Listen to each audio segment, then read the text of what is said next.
Happy Friday, everyone. Hello, and welcome to another episode of Plugged In from YAA. My name is Justin Fisher. I'm the EV expert over at the joinyaa.com community forum.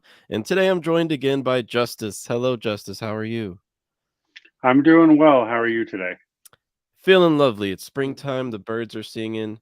Got congestion in my nose. Pollen is a flying in the air. Yeah. Driving an EV, not paying for gas. All is well. We've got quite a few viewers already with us so early in the show. Hello, Freddie. The Ray and Zach team are here. Wonderful. Be sure to catch their show at noon. We've got Dwayne, Julius, Susanna. Thank you, everyone, for joining us. And if you're listening to us on your favorite podcast platform, don't forget to check out our latest edited videos that we're now uploading on the YAA Electric YouTube channel. Make sure to subscribe and like our videos because we're trying to grow and bring EV knowledge to just anyone out there who drives or is even thinking about driving an EV. We're here to help you and to talk about ownership, buying, not getting ripped off, everything under the sun. Today, let's start with some news, and then we're going to dive into how Ford is selling direct to consumer. CEO said it himself. We'll get into that in about 5 minutes because we don't have a lot of news this morning, Justice. We do now know how much the Mercedes-Benz EQS SUV is going to cost here in the US. Starting price. Justice, how about you tell me what you think it's going to cost? Because I don't think I've shared this with you. What do you think the No. Mercedes EQB, I'm sorry, the EQB, what do you think it's worth and what do you think it's going to cost? On the Well, spot. worth. I mean, worth is a different thing for me. I don't think any vehicle should be over $50,000. But my guess is 90,000. Ooh, wow. You may be Okay. surprised that in the United States, Mercedes-Benz has announced that the EQB SUV is going to start at 57,000. That is for Mercedes very reasonable. Yes, and it has a 66.5 kilowatt hour usable battery, which is a bit smaller than some of the competition.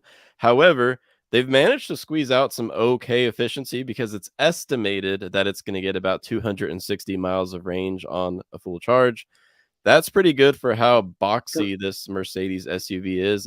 It's not going to have a really low drag coefficient, so I'm kind of impressed. What do you think? Yeah, 260 for that size, I think, is pretty good. I mean, it looks like a pretty big vehicle. And then 57,000. That's Yeah, it surprised me. reasonable. So I got Yeah, this that's news from who I wish were our good friends. Maybe they will be someday. Over at Electric, one of the pioneers in EV media. Yeah, Electric is reporting that Mercedes-Benz has detailed their pricing and available trim levels for the US market. I'm surprised starts at 56,800 for the lowest trim level. That's a good deal if you ask me. For Mercedes, I would yeah, that's about $1,000 more than I spent for my Ioniq 5. I guess I could have got a Mercedes and been driving around with the big old Benz logo on the front, right? yeah. And well, what's the Model Y right now?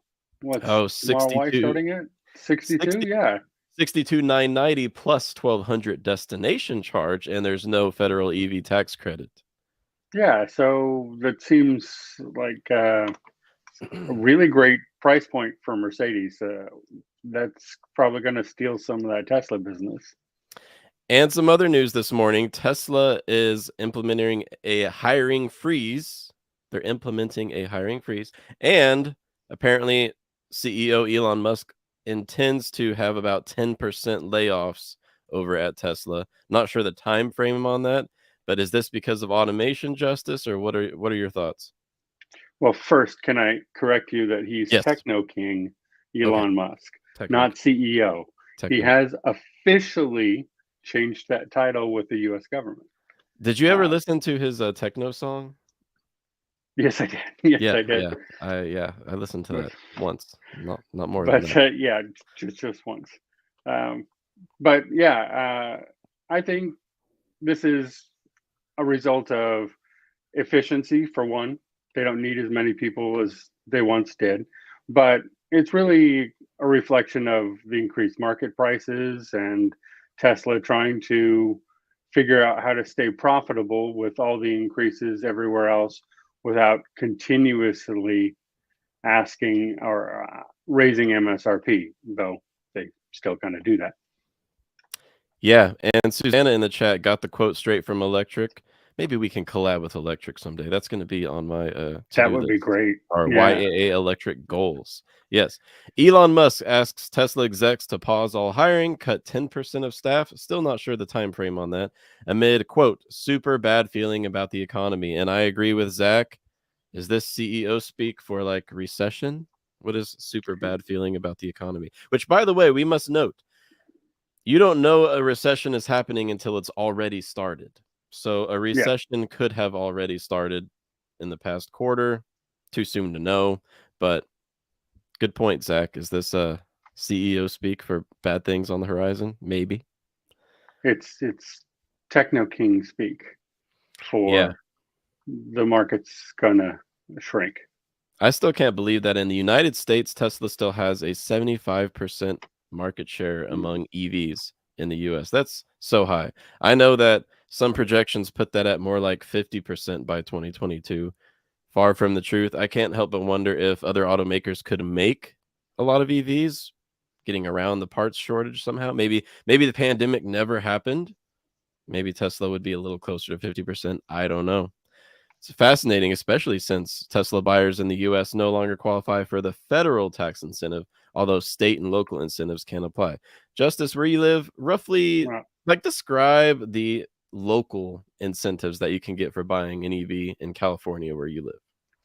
there's lots. I mean, we have 169 uh, different credits here for EVs. So it's everything from your local utility, which is my favorite one, getting percentages off your bill or free charging installed, etc. But then California has a lot of tax credits as well for buying an EV. However, Tesla no longer qualifies for those either Oh, because of price is their too high? MSRP increase. Yeah.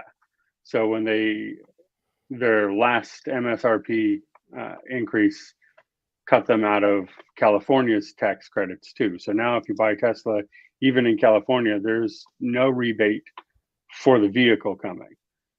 But then there's all kinds of other stuff, infrastructure and utilities, charging. Now, speaking of California, our good friend Ray Shefska, shared an article with me about how in California there's a huge problem with cord cutting. Have you ever encountered a public fast charging station or maybe a level 2 station where the cords had been cut or vandalized? Yeah, it happens in the Bay Area a Sounds like lot, it happens a actually. lot. Is it because of the copper? That's what they said. It was It copper and other rare earth metals that are in the cables. um, partially. I Hmm. think that's partially it. And I think also there's just a a dislike. political statement to be said there too. It mainly happens in the Bay. Um, a little bit in LA, not much in the Sacramento area, but in the Bay, it's a lot more common. I've seen it twice, and both times were in the Bay Area. And the most stories I read are about over there. So, I mean, but that's a immensely densely populated area. So, of course, I mean, when you read about catalytic converters being stolen, that happens in the Bay far more frequently than anywhere else as well. So it sort of correlates there. Yeah, I think there's some rare earth minerals, metals there, but I think there's some political statements happening too. Well, we're going to be looking to have a Tesla service specialist who manages all of the superchargers in my region on the show at some point. I don't think I've even shared that with Zach and Ray yet, but I met our region's Tesla basically specialist. He goes to all the superchargers and fixes them. We're going to talk about this and many other topics with this regional Tesla supervisor that I just met. So, Zach, if you're joining us today on the show, if you're listening, it's going to be awesome. We're going to have a Tesla employee on the show at some point. Going to be fun. One more bit of Tesla news before we talk about Ford, because today is all about Ford, really. Tesla's thinking about adding Apple CarPlay to their vehicles. I personally don't even use Apple CarPlay, even though I have an iPhone. I think my Hyundai Ioniq 5's integrated tech and infotainment works just fine. Justice, have you wished you had Apple CarPlay in your Model 3 experience? No, I thought I was going to because I actually did use Apple CarPlay a lot. And then I thought that was going to be something I was going to miss in the Model 3, but I really didn't. I just Bluetooth streamed it and everything. I didn't really use a lot of other features on CarPlay though. I used it for music and maps, and that was about it. Tesla maps are fine. So I didn't really miss it. I will be surprised if Tesla does, because Elon has spoken out against CarPlay and Android Auto because of their fees for a long time. Mm-hmm. So hearing that they might do that is somewhat of a surprise, because that would be, I mean, he's just the techno king there. He doesn't run the day to day. So the president of Tesla may be pressuring to do that, but it's an interesting turn. And everyone can say what they want about Tesla, and especially Elon Musk, but Tesla does have a tendency to stay a few steps ahead of the game, and they Mhm. could, in my opinion, be foreseeing a bit of the increased competition that is coming soon from all the automakers bringing their Yep. EVs to market. Most of their competitors still qualify for the federal tax incentives.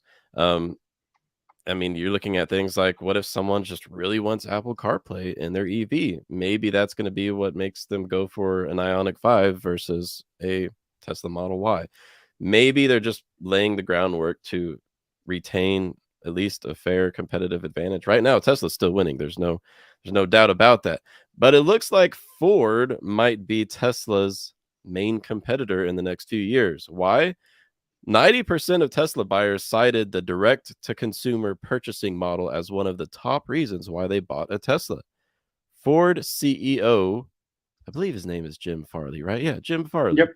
I get GM, Ford all mixed up. So many CEOs, COOs, and Anyways, Yeah. Jim Farley, he says, quote, "We've got to go to a non-negotiated price. We've got to go 100% online. There's no inventory at dealerships. It goes directly to the consumer, and 100% remote pickup and delivery." Amazing. He said that, CEO Jim Farley, at the annual Strategic Decisions Conference hosted by Bernstein in New York.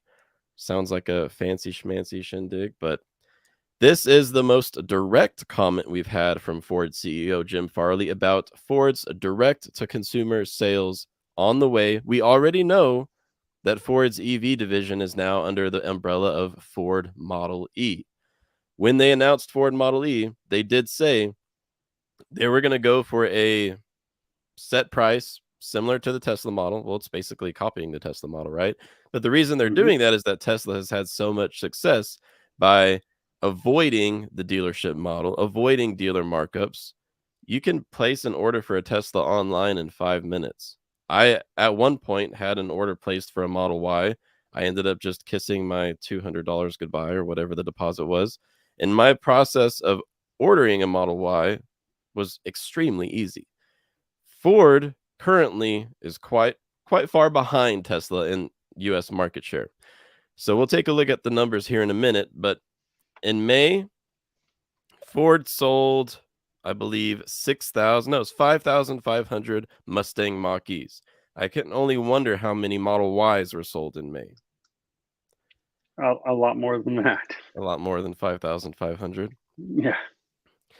Excuse me, everyone. So we've seen the fixed price model getting much more attention from legacy automakers, those who maybe had never previously thought of abandoning the just suggested price for dealerships, the MSRP madness. They're actually considering this now. We've seen in Europe, Mercedes-Benz, BMW, they're thinking, well, actually, they're already planning on implementing what they call the agency model over in Europe. It's direct to consumer.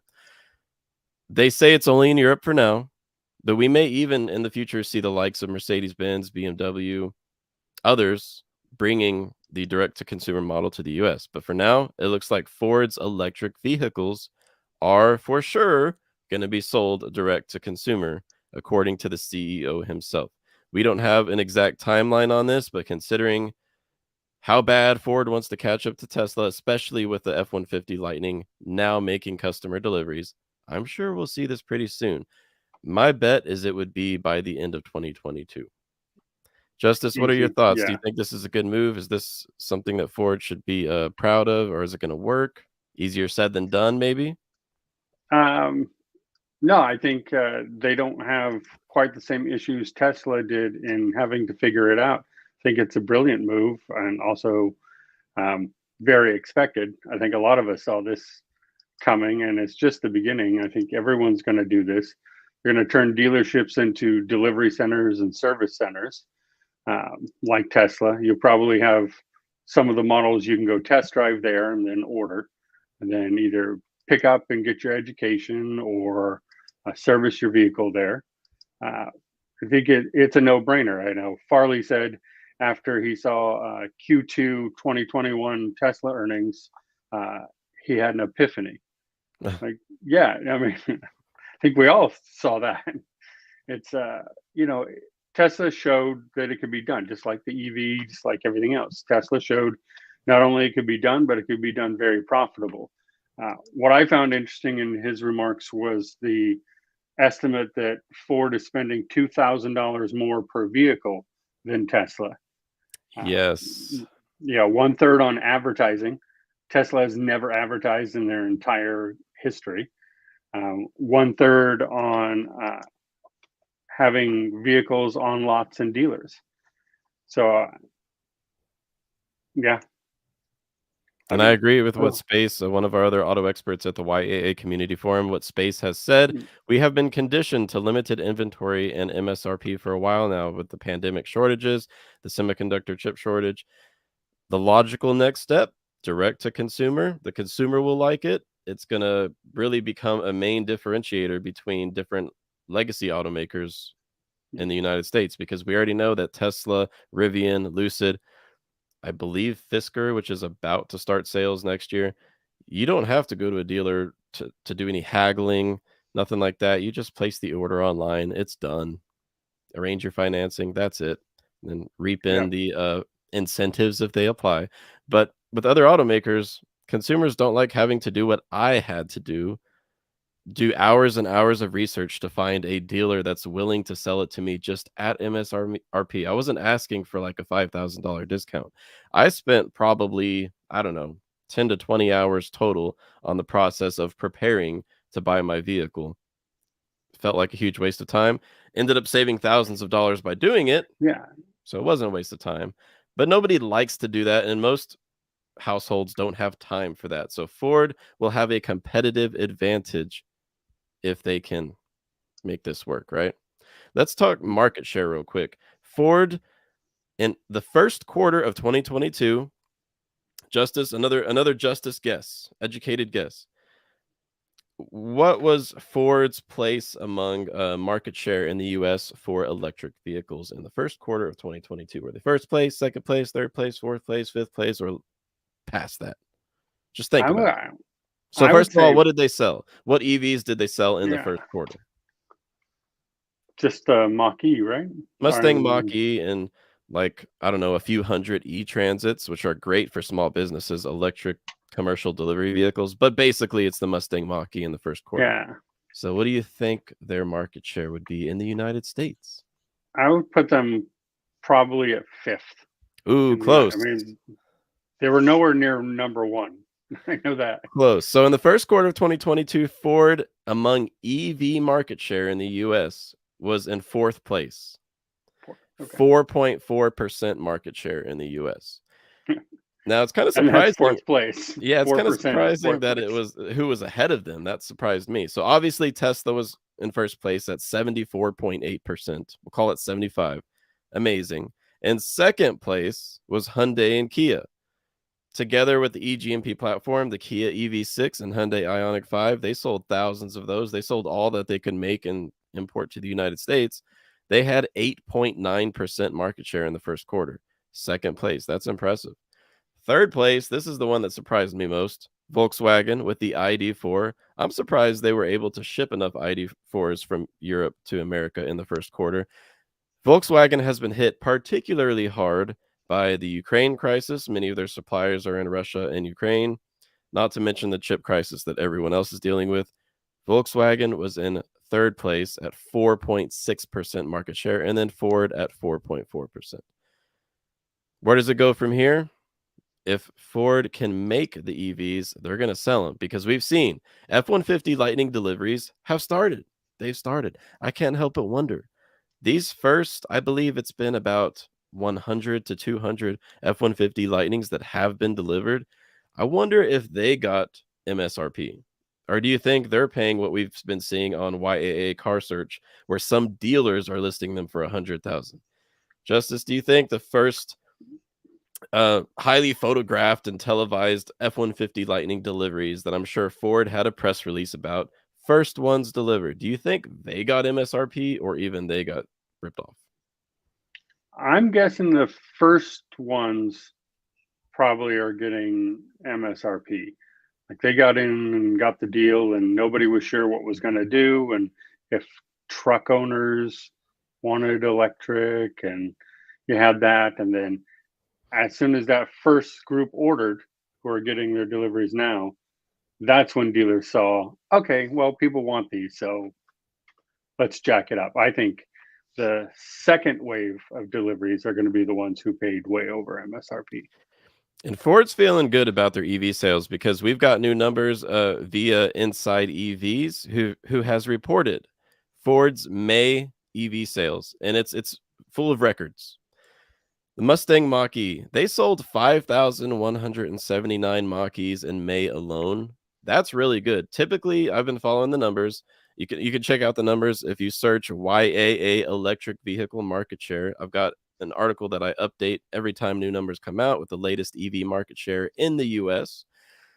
They usually sell like 5 to 6,000 Mustang Mach-E's per quarter. So we've seen them sell about 5,200 in May alone. It's looking better for Ford. I think their supply shortage issues may be waning just a little bit, just a little bit. Other big numbers. They sold almost 1,000 ETransits, and as Susanna in the chat mentioned, the ETransit gets you just about 100 miles per charge, but it's not meant for the everyday driver. Ford's ETransit is meant for small businesses who are making deliveries around town. And honestly, it's saving them a ton of money, especially if they're a fleet operator. Fleet operators have the most to save when it comes to switching to an EV. And another record from Ford in May of 2022, their first 201 F-150 Lightning deliveries. Obviously a record. It's the first month that they made any deliveries. I think it's fascinating that 1 out of 5 F-150 Lightnings that Ford is making today are the base Pro versions that will be sent directly to fleet orders. Justice, have you seen an F-150 Lightning either at an auto show or anything like that? I've not seen one in person yet. No, just the pictures. I'd like to.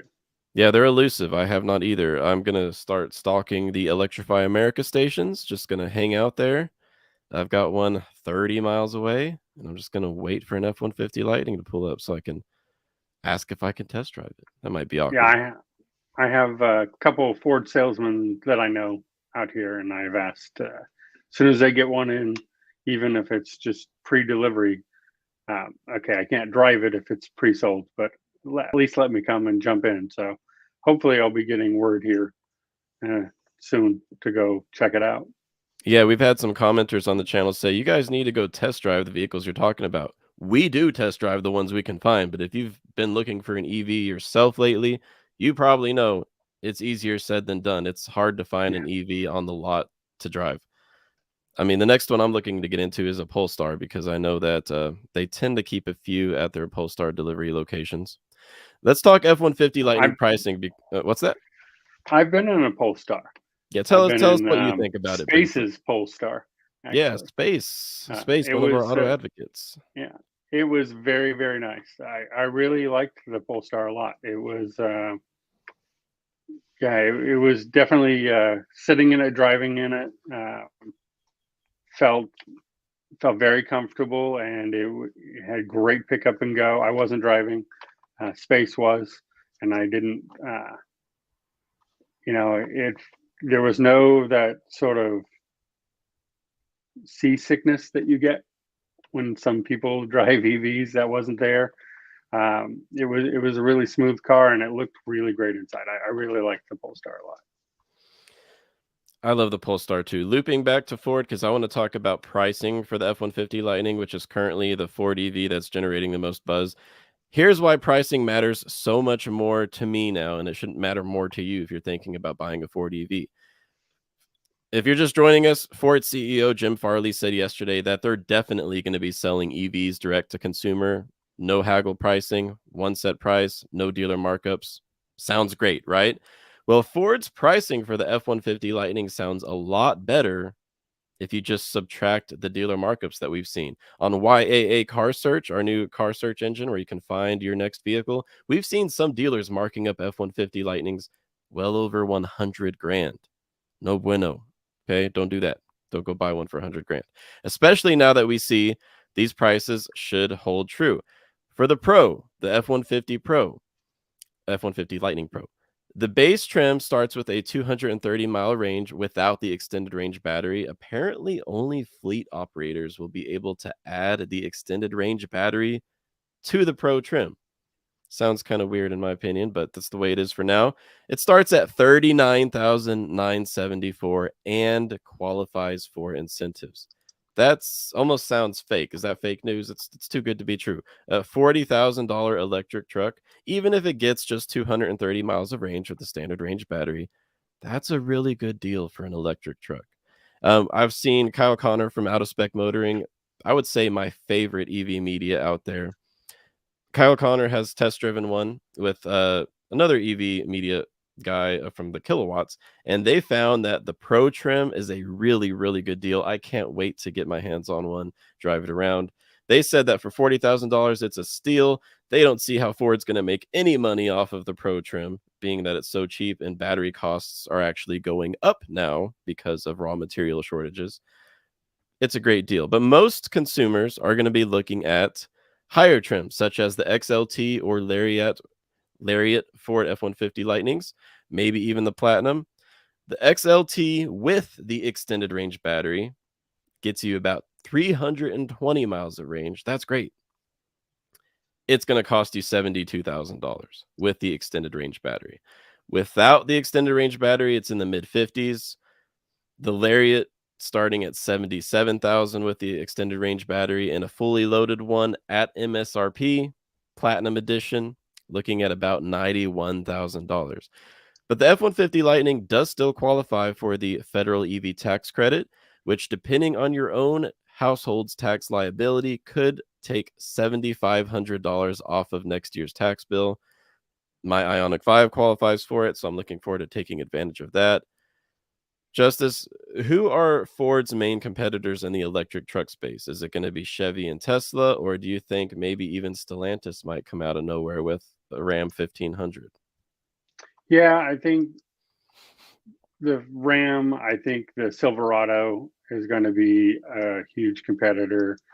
I would love to say the Tesla Cybertruck would be a competitor, but I just got word that it got delayed again. So I don't know if that's ever going to come out. So I think I hope it you does. get, yeah, me too. I think, though you have, I think really the Ram 1500 and the Chevy Silverado are going to be as they are now in the ICE category. Those are going to continue to be the main competitors in the EV category. Yeah. Let's see who's with us in the chat and what they've got to say. Cole Roland. Okay, Cole Roland. With all these EVs hitting the market, it will be interesting to see if Toyota's hydrogen play will pan out. You know what I do when someone rolls coal in front of my EV? I just slam the pedal and drive around them because I'm pretty sure my Ioniq 5 is a lot faster than your coal rolling truck. But true, I wonder how the Toyota Mirai is going to play out. How long does it take to fill up a Mirai with hydrogen? Isn't it like 45 minutes? No. It's Oh, it's way quicker? faster than that. It's way faster. I think it Oh. takes I did it once, and I think it was like 8 minutes Oh, wow, okay. total. Yeah, I don't It know was I don't very, know very, anything very about it. fast. It was very fast, but I mean, it's not it's not the future to go to. It's, as I always say, it's trading one master for another. You're going from uh, a captured oil and gas to captured hydrogen. You can't put a hydrogen station at your home. You can't. It's not going to be the way forward. Maybe for big commercials, and I would love to see it for planes and boats and maybe rigs. I think that would be a better way, but not for everyday passenger vehicles. Yeah, I think it does have a future in commercial transportation. Hmm. Chad says, "How about a show on the state of the national electrical grid?" I think that is Hmm. worthy of a show. I think we're gonna have a live stream about Hmm. this so we can have a long 30, 45-minute conversation about it. But we're also gonna make some more targeted videos about this topic because a lot of the EV media have been afraid to go there and talk about the effects of electric mobility on the national grid. Where in reality, it is going to have an effect on the electrical grid. And we've already seen in California where it might already be having somewhat of an effect. It's simply because if you're charging your EV at night, like most EV drivers do, that's a different habit of electricity usage than what we're used to. Usually, electricity usage peaks in the day around like 5 p.m. But if we end up having electricity usage peak overnight because everyone's charging their EV at, let's say, 1.4 kilowatts for 8 hours overnight, or maybe even 7 kilowatts overnight, um, that is going to definitely cause much higher demand overnight. And I think that we might see the rise of battery storage in a much quicker fashion because we've got plenty of solar energy in the day, especially in California. California has tons of solar energy on the utility scale. However, that's in the daytime. We know California has a little bit of battery storage, but they're going to need a lot more as Yep. people adopt EVs to make sure that the grid is stable. Because a blackout takes a long time to fix, and we don't want that to happen, right? And we've had rolling brownouts for the 30 years I've lived in California without EVs. So adding all that to the infrastructure here is definitely, there has to be different solutions here. Yes, yes, indeed. Let's see. Phil in the chat says, talk about the Maverick going full battery electric vehicle. Or plug-in hybrid. I see a plug-in version of the Ford Maverick sooner rather than later.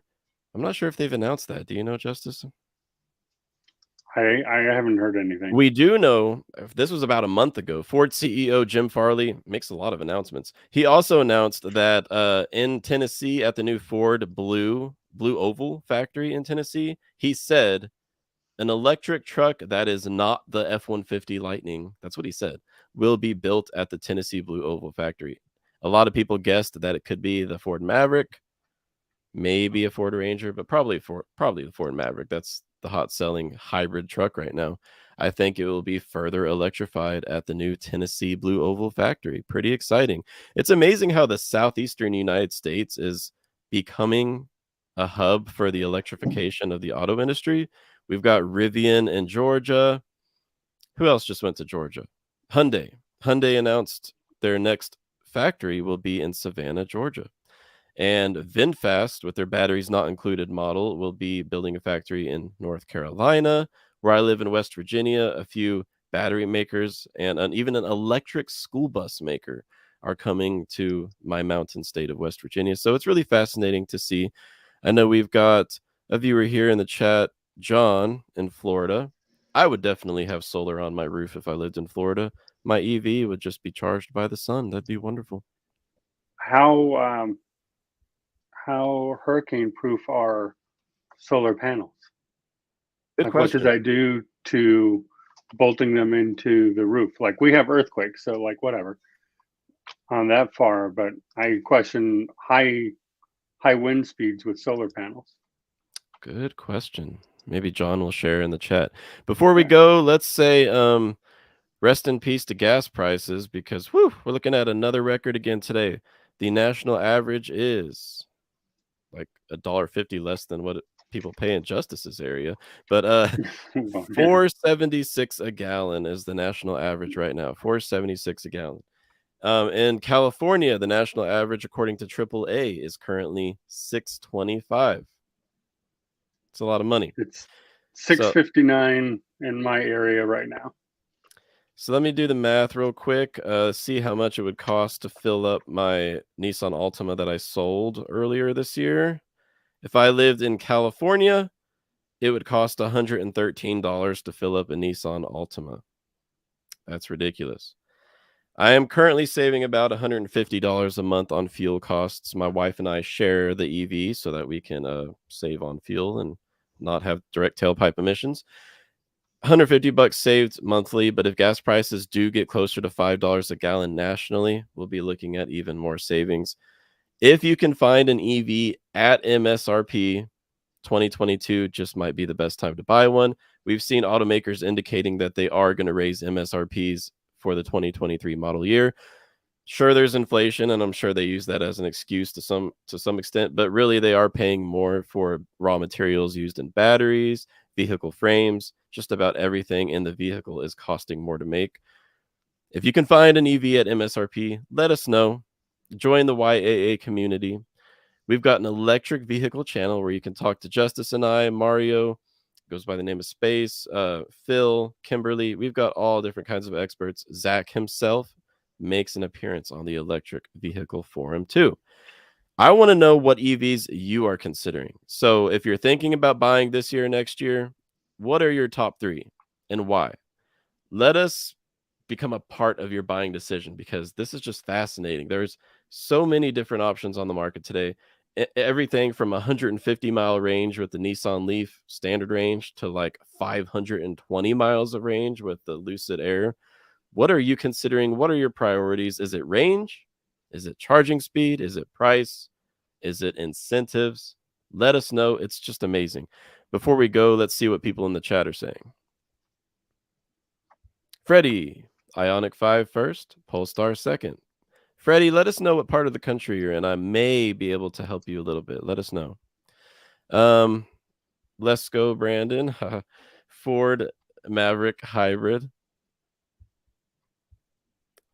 Igor Koski. Sorry, I forget how to say your last name. Ferrari is making an EV pretty cool. Yep. I saw that. That's going to be interesting. Prius from John. Very interesting.